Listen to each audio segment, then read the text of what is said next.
Hey, have you ever thought about trekking on Mount Everest? Oh, absolutely. It's been on my bucket list for years. Really? What fascinates you about it? The sheer grandeur of the mountain and the challenge it presents. It's the ultimate adventure. I agree. The idea of standing on the roof of the world is thrilling. Have you done any trekking or climbing before? Yes, I've trekked in the Himalayas, but never attempted something as challenging as Everest. That sounds amazing. What kind of preparation do you think we would need for Everest? Extensive physical training, of course. Plus, we'd need to acclimatize to the altitude. Right. Acclimatization is crucial to avoid altitude sickness.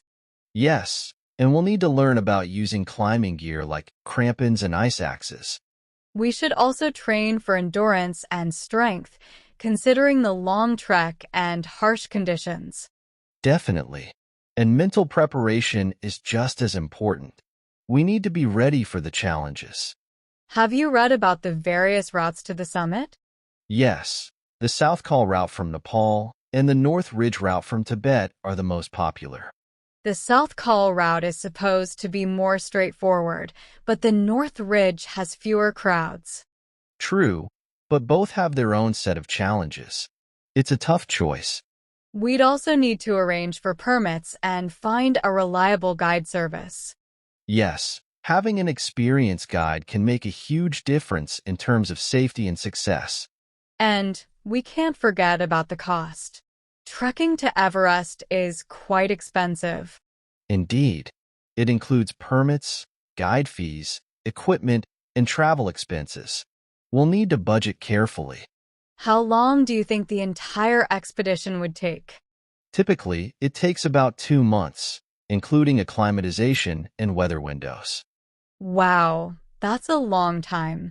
We'd need to plan for an extended leave from work. Absolutely, but it's worth it for a once-in-a-lifetime experience. I agree. The experience and the stories we'd have would be priceless. Have you thought about the risks involved? Yes, there are significant risks like avalanches, crevasses, and severe weather conditions. And the risk of altitude sickness is always present. That's why preparation and choosing the right team are critical. Speaking of teams, do you have any friends who might want to join us? I might have a few friends who are interested. What about you? Same here. It would be great to have a small, motivated group. We should start planning and saving up soon if we're serious about this. Agreed. How about we meet this weekend to start putting together a plan? Sounds good. We can research more about the logistics and the gear we'll need. Perfect. I'll bring some guidebooks and maps I have. I'll gather information on training programs and equipment. Do you know any good training programs for high-altitude climbing?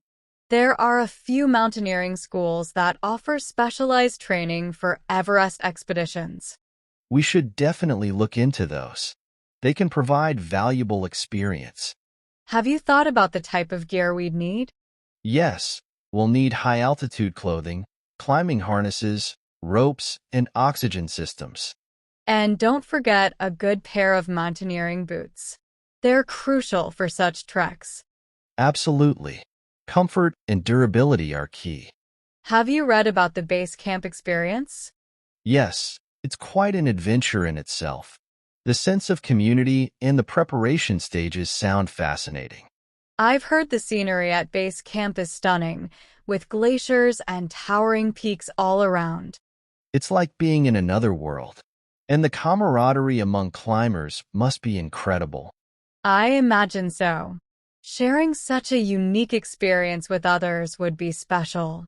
Have you thought about the best time of year to go? Yes, the pre-monsoon season from April to early June is ideal. That's when most climbers attempt the summit. The weather is relatively stable then. We should aim for that window. It gives us enough time to prepare. Speaking of preparation, we'll also need to ensure we're in top physical shape. Yes, a mix of cardio, strength training, and stamina building is essential. We should start training at least a year in advance. Agreed. And gradually increase the intensity of our workouts. Do you have any dietary plans for training? A balanced diet rich in proteins and carbs would be essential for energy and recovery. And staying hydrated is crucial, especially at high altitudes. A balanced diet rich in proteins and carbs would be essential for energy and recovery. Have you read about the acclimatization process? Yes, it involves climbing high during the day and sleeping at lower altitudes. Climb high, sleep low, helps our bodies adjust to the reduced oxygen levels. We'll need to follow that strictly to avoid altitude sickness. Absolutely. Safety first. Do you have any favorite mountaineers you look up to? Yes, Edmund Hillary and Tenzing Norgay, the first to summit Everest. Their story is inspiring. Definitely. And more recent climbers like Reinhold Messner, who climbed without supplemental oxygen. That's incredible. The mental and physical strength required is immense. Do you think we could handle it without supplemental oxygen? For our first attempt, it's safer to use supplemental oxygen. It increases our chances of success. I agree. Safety is the priority. We can always push our limits in future climbs. Have you thought about documenting the journey?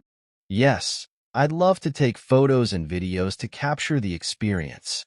A trek like this deserves to be documented. It's something to look back on forever.